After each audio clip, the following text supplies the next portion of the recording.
അത് ചുരുക്കി പറയാൻ പറ്റാത്ത വിഷയമാണ് സംഭവം. എങ്കിലും നമ്മൾ അതിന്റെ മൂലവേരുകളിലേക്ക് പോകേണ്ടി വരും. ഇസ്ലാമിന്റെ ഒരു ഞാൻ പറഞ്ഞല്ലോ ജൂതവിരോധത്തിന്റെ ഇസ്ലാമിക പ്രശ്നങ്ങൾ തന്നെയാണെന്നാണ് നിങ്ങൾ പറഞ്ഞത്. അത് 1947 അങ്ങോട്ട് വരുന്ന സമയത്ത് തന്നെ ദ്വിരാഷ്ട്ര ഫോർമുലൊക്കെ വന്നതിന് ശേഷം നോക്കുകയാണെങ്കിലും രണ്ട് രാജ്യങ്ങളായി വിഭജിച്ച കാര്യങ്ങളൊക്കെ നടത്തി. അത് ഒരു സുപ്രഭാതത്തില് പിന്നെ ഈ ഒരുപക്ഷെ ഇസ്രായേലിന് പല രീതിയിലും അവിടെ ഒരു രാജ്യം സ്ഥാപിക്കാമെന്നും അല്ല പല രീതിയിലും പിന്നെ ഈ ആഫ്രിക്കൻ സ്ഥലത്തും അല്ലെങ്കിൽ തന്നെ അമേരിക്കയിലൊക്കെ അവർക്ക് രാഷ്ട്രത്തിനുള്ള സാധ്യത കൊടുത്തിരുന്നു. പക്ഷെ അവർക്ക് അവരുടെ പുണ്യഭൂമിയായ എന്താ ഗോൾഡൻ എന്താ അവരുടെ കാര്യങ്ങളൊക്കെ അവിടെ നിൽക്കുന്നത് കൊണ്ട് തന്നെ അവർക്ക് എന്ത് വേണം, അവർക്ക് അവരുടെ പുണ്യഭൂമിയിലേക്ക് വരണം എന്നുള്ള ഒരു ആഗ്രഹങ്ങളെ കൊണ്ടാണ് അത് അങ്ങനെ വരുന്നത്. പക്ഷെ അവർ ചരിത്രത്തിലെടുത്ത ഏറ്റവും വലിയൊരു വിഡ്ഢിത്താണ് ഈ സംഭവം. കാരണം അവർ ചുറ്റുഭാഗത്ത് മുസ്ലിങ്ങൾ ജീവിക്കുന്നത് മാത്രമല്ല ജൂത വിരോധമുള്ള മുസ്ലിങ്ങൾ താമസിക്കുന്ന ഒരു സ്ഥലത്ത് വന്ന് കുടിയേറി എന്നുള്ളതാണ് ഏറ്റവും വലിയ പ്രശ്നം. പിന്നെ അവിടെ നിന്ന് ഇങ്ങോട്ട് അവർ സ്ഥലങ്ങളൊക്കെ വാങ്ങിക്കൂട്ടി തന്നെയാണ് ഇത് ചെയ്തത്. ഈ വാങ്ങിക്കൂട്ടിയതിനു ശേഷം അവര് പിന്നെ അവർക്ക് ഒരുപക്ഷെ ഇന്ന് കാണുന്ന പലസ്തീൻ ഒന്നല്ല, വലിയ പലസ്തീൻ ആയിരുന്നു. പക്ഷെ അതിന്റെ സ്ഥലങ്ങൾ വാങ്ങിക്കൂട്ടിയും കാര്യങ്ങളൊക്കെ ചെയ്ത് അങ്ങനെയാണ് അവർ വരുന്നത്.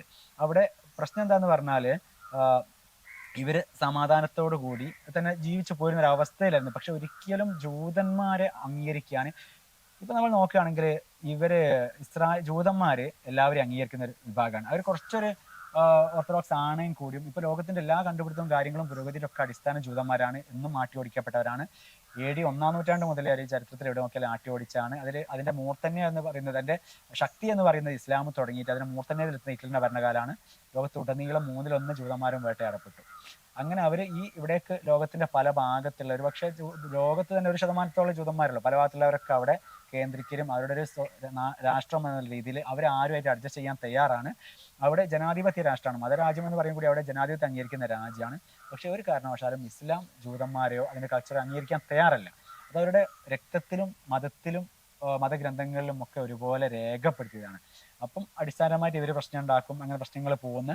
ഇപ്പൊ ലാസ്റ്റിലേക്ക് പോരുകയാണെങ്കിൽ പറഞ്ഞാല് ലാസ്റ്റിലേക്ക് പോകുന്ന ഇപ്പം എന്താണ് നമുക്ക് പണ്ട് കാലത്ത് അങ്ങനെ ഒന്നും പറഞ്ഞിട്ട് പോയിട്ട് എവിടെയും എത്തൂല. പക്ഷെ ഇപ്പം നിങ്ങൾക്ക് എല്ലാവർക്കും അറിയാലോ, ഇപ്പം ചൊറിയാൻ പോയിട്ടാണ് 10 ഒക്ടോബർ 8-ന് 1500 ആൾക്കാരെ വേലിയടുത്ത് അങ്ങോട്ട് പോയി പിടിച്ചു കൊണ്ടുവരികയും കൊല്ലുകയും ചെയ്തതിന് ശേഷം കുറെ ആൾക്കാരെ ബന്ദിയാക്കുകയും ചെയ്തു. ഒരുപക്ഷെ 40,000-ത്തിലധികം ആൾക്കാരിപ്പം കൊല്ലപ്പെട്ടു. പക്ഷെ ഇപ്പോഴും ആ യുദ്ധം അവസാനിക്കായിരുന്നു. എന്നിട്ട് അതൊരു ബന്ദികളെ വിട്ടുകൊടുക്കാൻ തയ്യാറുണ്ടോ? എന്നിട്ടും തയ്യാറാവുന്നില്ല അവരെ ബന്ദികളെ വിട്ടുകൊടുക്കാൻ. ഇപ്പം മനുഷ്യരെ മറയാക്കിക്കൊണ്ട് ഹമാസ് യുദ്ധം ചെയ്യാൻ ഞാനും എന്നെ സംബന്ധിച്ചിടത്തോളം ഇരയാക്കപ്പെടുന്ന ഒരു ഭാഗത്ത് തന്നെയാണ്. പലസ്തീന്റെ ഭാഗത്തുണ്ട്. പക്ഷെ ഇവിടെ പ്രശ്നം എന്ന് പറഞ്ഞാല് അവരുള്ളിലുള്ള മതബോധം മാറ്റണം എന്നുള്ളതൊന്നും ഹമാസ് പോരാളികൾക്ക് എതിരെയാണ്. കാരണം അവരുള്ളിൽ അവര് മതത്തിനെയാണ് ഉപയോഗപ്പെടുത്തുന്നത്. ഇവിടെ അവരെ മനുഷ്യത്വത്തെ അല്ല. ഇപ്പൊ 40,000-ത്തിലധികം ആൾക്കാർ കൊന്നിട്ടും അവരെ ബാക്കിയുള്ള ബന്ദികളെ വിട്ടുകൊടുക്കാൻ അവർ തയ്യാറാവുന്നില്ല എന്ന് പറഞ്ഞാല് അവരുടെ ലക്ഷ്യം കൃത്യമായിട്ടുള്ള നാളെ സ്വർഗവും അവിടുത്തെ പൂറികളും അവിടുത്തെ കാര്യങ്ങളൊക്കെയാണ്. അപ്പം ലക്ഷ്യം മതം ഭരിക്കുന്നിടത്തോളം കാലം ഒരിക്കലും ഇവിടെ ലക്ഷ്യം കാണാതെ ആയിപ്പോ. നമുക്കിത് മെല്ലെ അവസാനിപ്പിക്കാം. അതിനു മുമ്പ് എങ്ങനെയാണ് നിങ്ങളുടെ സ്വന്തം കുടുംബം എങ്ങനെയാണ് നിങ്ങളുടെ ഈ ഒരു മാറ്റത്തിനെ അക്സെപ്റ്റ് ചെയ്തത് എന്നുള്ളതെന്ന് അറിയാൻ എനിക്ക് തോന്നുന്നു. ഞാൻ കുടുംബപരമായിട്ട് നന്നായിട്ട് അനുഭവിച്ച ആളാണ്. എൻ്റെ വൈഫും മോനൊക്കെ അവരെന്നോട് തെറ്റിപ്പോയും വിട്ടുപോയും കാര്യങ്ങൾ ചെയ്തിട്ടുണ്ട്. അവർക്ക് മനസ്സിലാക്കിയെടുക്കുക എന്ന് പറഞ്ഞാൽ വളരെ ബുദ്ധിമുട്ടായിട്ട് തോന്നിയൊരു കാര്യമാണ്. എനിക്ക് കഴിയില്ലായിരുന്നു അവരെ മനസ്സിലാക്കിയെടുക്കാൻ. അപ്പോൾ ഒരു മുസ്ലിമിനെ മനസ്സിലാക്കിയെടുക്കാൻ ഭയങ്കര പാടായിരുന്നു. പക്ഷെ അതുകൊണ്ട് തന്നെ ഞാൻ പ്രയോഗിച്ച ട്രിക്ക് എന്ന് പറഞ്ഞാൽ ഞാൻ എന്തോ ഇസ്ലാമിൻ്റെ കാര്യങ്ങളൊക്കെ പറയുന്ന സമയത്ത് ഇവരിങ്ങനെ കുരച്ചു ചാടുക ഈ വൈഫൊക്കെ അങ്ങനെയല്ല ഇങ്ങനെയല്ല എന്നൊക്കെ പറഞ്ഞ് അന്നേരമൊക്കെ ഞാൻ എന്ത് ചെയ്യും, ഇതൊന്ന് നോക്കിയെന്ന് പറഞ്ഞിട്ട് അതിനു വേണ്ടി മാത്രം അവർ ജമാഅത്തെ ഇസ്ലാമി വിഷയമായിരുന്നു എൻ്റെ വൈഫ്. അപ്പം ജമാഅത്തെ ഇസ്ലാമിൻ്റെ കുറെ IPS എന്നൊക്കെ പുസ്തകങ്ങൾ കൊണ്ടുവച്ചത് അത് നോക്കി പറഞ്ഞാൽ പലതും കാണിച്ചു കൊടുക്കും. അപ്പോൾ അത് പെട്ടെന്ന് കിട്ടുന്ന കുറേ കാര്യങ്ങൾ മനസ്സിലാവും.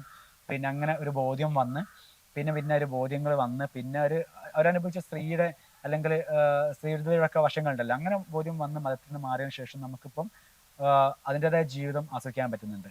ഞാൻ തിരിച്ച് അടുത്ത് തന്നെ എൻ്റെ വൈഫ് പറഞ്ഞ ഒരു കാര്യം എന്ന് പറഞ്ഞാൽ ഈ യുക്തിവാദികളെ വീടുകളിലേക്കും മറ്റൊക്കെ പോകാതിന് ശേഷം എനിക്കെന്താ ഒരു മനുഷ്യന്മാരെ അവർ ഗ്രൂപ്പായിട്ട് മിങ്കിൾ ചെയ്യുന്ന ഒരു കാര്യം മനസ്സിലാക്കാൻ പറ്റി. ഇതിപ്പോൾ നമ്മളിപ്പോൾ ഒരു മുസ്ലിം വീടുകളിലേക്കോ മരിച്ച വീടുകളിലേക്കോ കല്യാണ വീടുകളിലേക്കോ പോയാൽ കല്യാണ വീട് പോയാൽ മറ്റൊരു അറയായിരിക്കും, മറ്റൊരു സ്ഥലത്തായിരിക്കും അവർ ഭക്ഷണം കഴിക്കുന്നത്. ഒരു മരിച്ച വീട്ടിൽ പോയാൽ പെണ്ണുങ്ങൾ ബാക്കിൽ കൂടി കണ്ടത്തിൽ കൂടി ചാടി അടുക്കള ഭാഗത്തൂടി വരണം.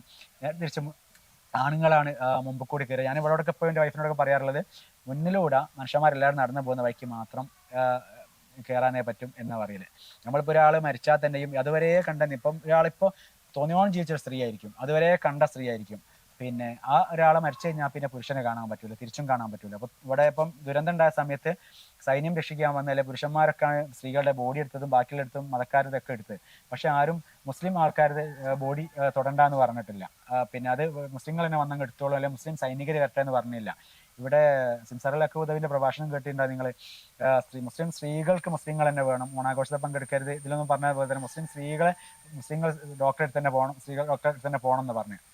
അപ്പം ഇവിടൊക്കെ മതം തിരയുന്ന, പ്രത്യേകിച്ച് ഇസ്ലാം എന്ന് പറഞ്ഞാൽ എല്ലാത്തിലും മതം കുത്തി നടത്തിയ ഒരു മതമാണ്. നമ്മളിപ്പോൾ ഒരു ബാത്റൂമിൽ പോകുകയാണെങ്കിൽ ഏത് കാല് വെക്കണം, ഏത് കൈ വെക്കണം, എന്ത് ചെല്ലണം എന്നുള്ള രീതിയിൽ എല്ലാത്തിലും മതം കുത്തി അലർത്തി ഉടനീളം മതം ഭരിക്കുന്ന ഒരു സംഭവമാണ് ഇസ്ലാം എന്ന് പറഞ്ഞാൽ. ഞാൻ പറഞ്ഞു വരുന്നത് പറഞ്ഞാൽ അങ്ങനത്തെ, എൻ്റെ വൈഫ് തന്നെ പറഞ്ഞത് പറഞ്ഞാൽ ഇതിൻ്റെ ഈ പിന്നെ വീട്ടിലേക്ക് തന്നെ പോയാൽ അവിടെ നമ്മൾ ഭക്ഷണം വെക്കാൻ ആണുങ്ങൾ കൂടും, പെണ്ണുങ്ങൾ ഒരുമിച്ച് വെക്കും. ഇതെല്ലാം സ്ത്രീയുടെ മേൽ അടിച്ചേൽപ്പിക്കാതെ അതിൻ്റെ ഒരു സ്വാതന്ത്ര്യം അനുഭവ കണ്ടതെന്ന് പറഞ്ഞിട്ടുണ്ട്.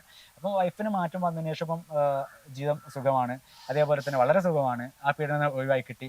അതേപോലെ വൈഫിൻ്റെ വീട്ടുകാരൊക്കെ എന്നെ ഒന്നുമില്ല കേൾക്കാൻ തന്നെ തയ്യാറായി, തള്ളി പറഞ്ഞവർ പലരും മാറ്റങ്ങൾ വരുന്നുണ്ട്, പടിപടിയായി മാറ്റങ്ങൾ വരുന്നുണ്ട്.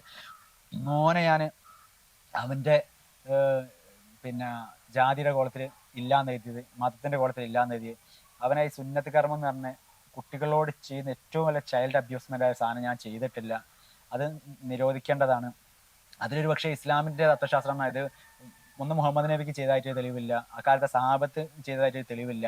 പിന്നെ ഈ കുട്ടികൾക്ക് പ്രായമായിട്ട് അവർക്ക് വേണമെങ്കിൽ ചെയ്തോട്ടെ. എൻ്റെ മോനിപ്പോൾ പ്രായമായിട്ട് ജാതിയുടെ കോളത്തിലോ മതത്തിൻ്റെ കോളത്തിലോ വേണമെങ്കിൽ അവർക്ക് ജാതി എഴുതി ചേർക്കാം, മതം എഴുതി ചേർക്കാം, ഇപ്പം സുന്നത്ത് ചേർക്കാം, അവർക്ക് ആയിക്കോട്ടെ. പക്ഷേ ചെറു പ്രായത്തിൽ അവരുടെ ശരീരത്തിൽ നമ്മൾ മുറിവേൽപ്പിക്കുകയാണല്ലോ.